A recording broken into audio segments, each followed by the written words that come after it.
আমাদের আজকের রেসিপি হচ্ছে মিষ্টি কুমড়া ভাজির রেসিপি। আমি যেভাবে বাসায় রান্না করি সেভাবেই কিন্তু আজকে ভাজিটা করে আপনাদের সাথে শেয়ার করব। সময়ও কম লাগবে আর এই মিষ্টি কুমড়া ভাজি খেতে খুবই মজার হয়।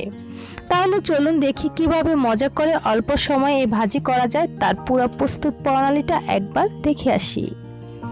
আজকের মিষ্টি কুমড়া ভাজি করার জন্য এখানে পরিমাণ মতো আমি মিষ্টি কুমড়া কেটে নিয়েছি।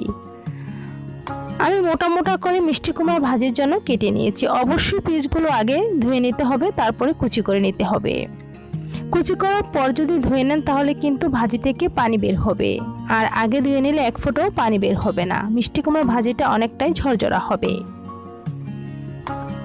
আমি আমার পছন্দ মতো মোটা মোটা করে কেটে নিয়েছি। আপনার চাইলে আরও চিকন অথবা আরও মোটা করে ভাজির জন্য কেটে নিতে পারবেন।